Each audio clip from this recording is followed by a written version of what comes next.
everyone. Welcome to Writing Easy, the podcast that takes the art... Oh, see? Look, I thought about it, like I said last week. Remember?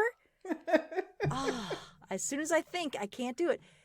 Let me try this again. The podcast that takes the act of writing, which can sometimes be not easy, and tries to make it less not easy. See, it's not that hard. I'm one of your hosts, Mary Mascari. And I'm your other host, Melissa Long. Oh, my goodness. Best thing about writing, I think, are deadlines, yeah? That's the best part. For me, it is. They're really helpful. They're super helpful because you have to be done. You get to be done. You got to be done, and you get to be done. Yeah, that's the other thing. You get to be done.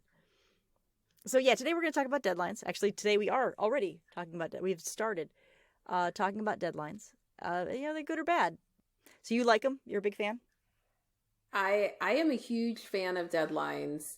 It is a slightly toxic love-hate relationship. But overall, I would choose them every time. Yeah. Well, because your self-imposed deadlines aren't, for me, they don't work because I know who imposed them, and I know that person's, not very reliable, and therefore I know I can get around it. Right, so I'll be like, yeah, this is the date. Is it though? But is it? And Yep. That's one of the greatest things why I really liked doing a master's degree is that I had deadlines. And boy, oh boy, that accountability, it's the best. But it can also be very stressful. Yeah, and so I'm very deadline driven. I think a lot of creatives are, but I'm very deadline driven. And even in my professional life, I chose a career that was deadline driven. Mm-hmm. And so, for a lot of people that creates burnout, it creates stress, it creates anxiety, especially as you near that deadline and you feel that mounting pressure of am I going to get done in time? Is this good enough? Like some people really hate that, and it squelches their creativity and it gives them too much anxiety, and they're like, no, I don't want to constantly be in that space, and others thrive off of it. Yeah. And it's, if anything, it's in moderation, right? So if you've got insane deadlines with huge pressure, huge stakes every day, yeah, that's gonna wear you out. But there's a place in between that and I don't know, whatever, because that is so hard. So have you ever been in a position where you've either missed a deadline or you've had a deadline hell horror story? See, here's the thing. I have ADHD, as I have said many times before, and deadlines and ADHD sometimes don't go together.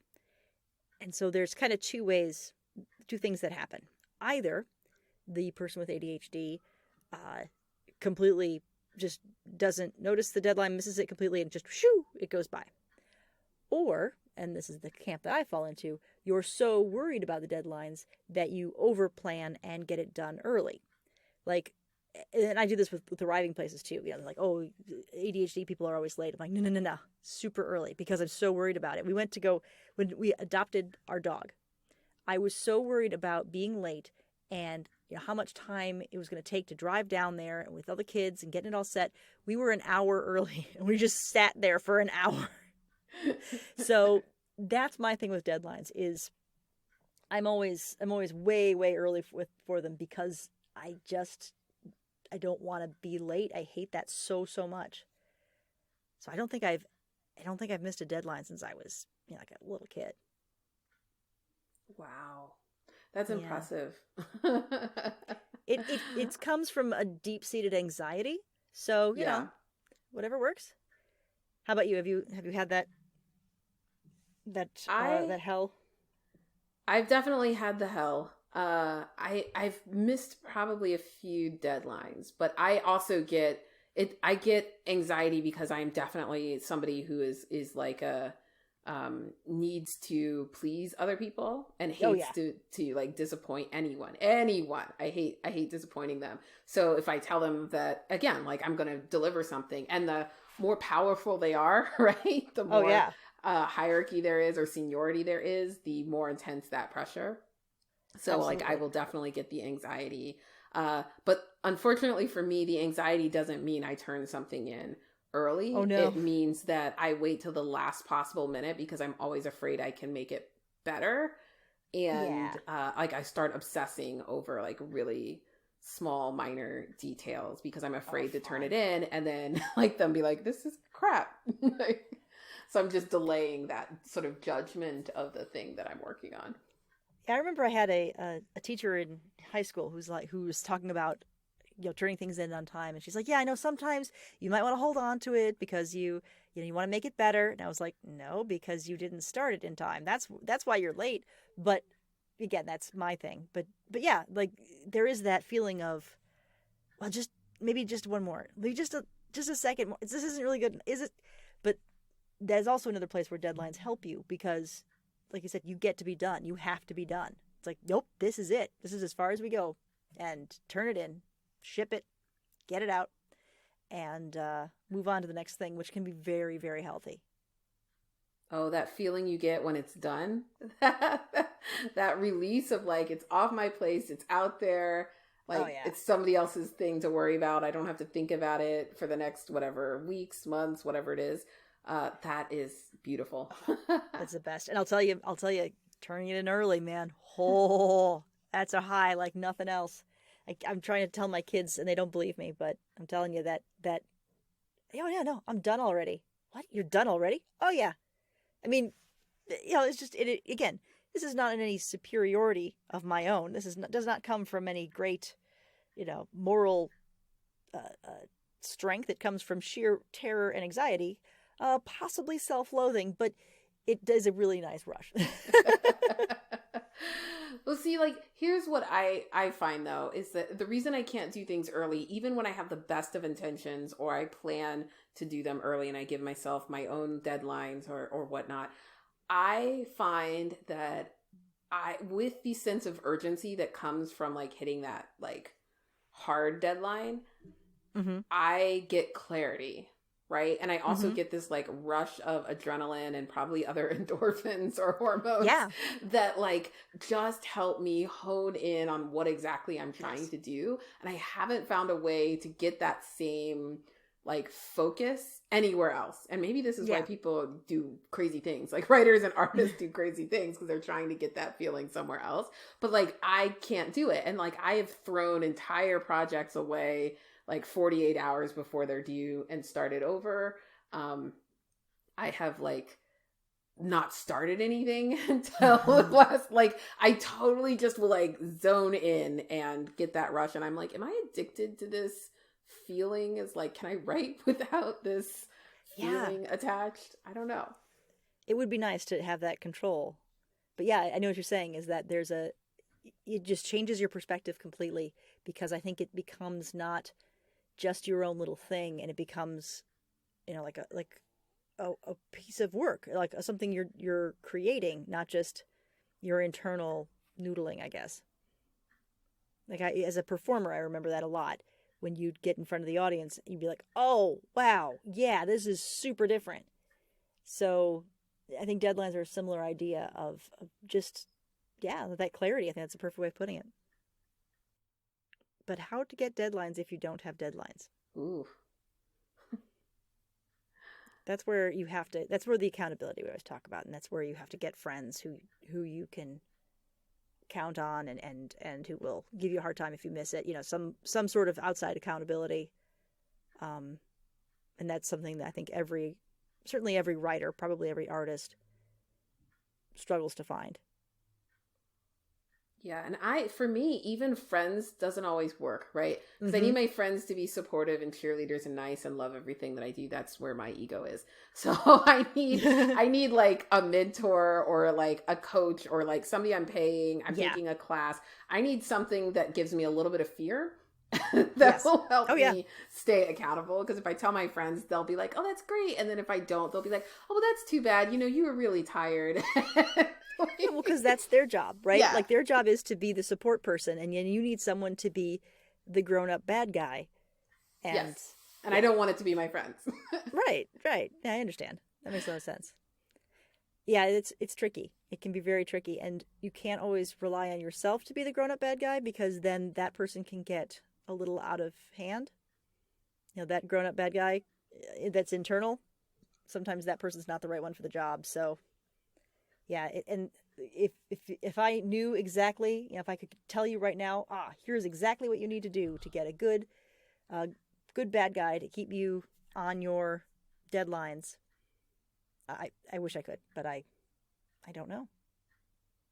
Well, but you've mentioned some, like you mentioned, Yeah, like grad school, right? Going to an yeah, MFA program, teachers. teachers, Yes, like classes, contests. That's the real reason why I yeah, submit to contests and competitions is because they're fixed deadlines. And especially when they're only once a year and you're like, ooh, if I don't apply for this, I got to wait a whole year. So there's a sense of, again, urgency of like, this is the only time I can do it. And it's yeah, a great way of saying like, I don't have to win. I don't have to place. I don't have to do anything else but get the package and the material and the book or the script or the idea written and submitted. mm-hmm. That's it. Yeah, and I think that's another reason why your critique partners shouldn't be your buddies. I mean, that you can become friends. I mean, there's nothing wrong with that. Like, nope, sorry, I like you too much, get out. But, someone who's going to be tough with you, who's going to be able to say, where the hell's your stuff? And it's not there. Well, I'm going to come over to your house. I'm going to beat you up if you don't give it to me. Or, please don't actually do that. Which can be difficult. Not every friendship can do that. So, yeah, don't have your mom be, unless your mom is that kind of person, which, you might be. Yeah. Or even like thinking about specific role, like where you are in the process, right? Like I feel like my friends and I have a safe space with certain writers groups where Mm-hmm. I'm like, I can show them early drafts. They're not going to kill the idea. They're not going to logic police me to death or like Mm-hmm. judge me for mistakes. So like, I know, hey, these are my early readers. These are the ones that help me like even brainstorm or check for logic things. Yeah. Whereas there's other folks, I'm like, oh no, they see a later draft. Like this is what I want somebody Yeah. to give me feedback like right before a deadline or before it's going out to an external audience where I need that harsher criticism to see the blind spots or to see the things that, people were too nice to point out before. And this is where, again, these are some of my critiques of the critique system. Because so often you go to get a critique and there's no distinction between those two kinds of critiquing, right? What kind of critique for what part of the process is you just get people who go everything, and you can kill something. You can logic police it to death. You can totally ruin something by, going into the grammar and the nitpicky when it's not ready for that. And so it's another thing where like you got to be so clear, I guess, when you're getting a critique to ask for that. This is off the topic, and this is my soapbox that I get on every time. But I just don't think the system works well. That's all I'm saying. Yeah. I'll link our other conversation about critique groups in the The notes. notes are going to be long this week, folks. But we've oddly enough drifted a little bit. The point is deadlines. So if you have a deadline, meet it. That's critical, right? That's your reputation. That's an important thing. If you're lucky enough to have an external deadline that is a gift, use it to give you that clarity and meet it. Don't be afraid of it. If you don't have that luxury of external deadlines, find a way to create them because they can really be helpful for you.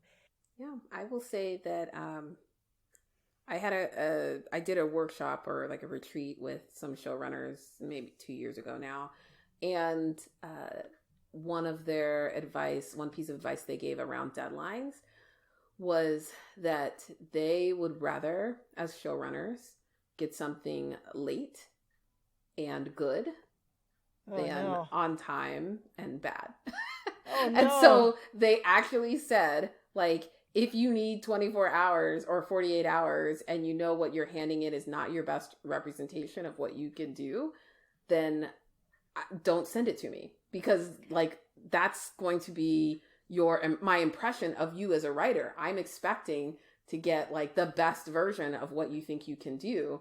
And if you know that's not it, then like tell me, like, because you're wasting my time. And yeah, it was an interesting, indifferent perspective because I hadn't thought about that, and I'm always afraid of missing. Like I definitely would have turned something in and then been like, but this is not my best, but like I gotta get it in by this time.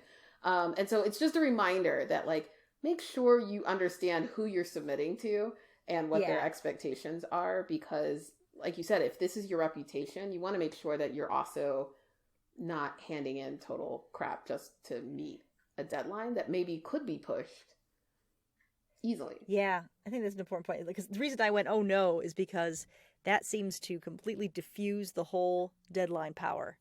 Just absolutely pulls the drain out from underneath it. Because now I have, oh, let me hold on to it one more. Well, just another more. Oh, and then that's why I went, oh no. But I think the main point that you're making, which I wanted to highlight, is that, yeah, find out what kind of deadline it is and what they want. If done is better than, I mean, perfect is the enemy of good. Yes. And done has a lot of virtue. There's another phrase in there which I can't remember. But yeah, at the same time, don't ruin everything. I don't know. Well, like everything else, like it's like, are you holding on to it out of fear, or is it really not done? Right? Like, because we all know if something is incomplete, or if like something doesn't make sense, or if you haven't done a grammar check and you're like, oh, I haven't actually edited this, right? Like, right.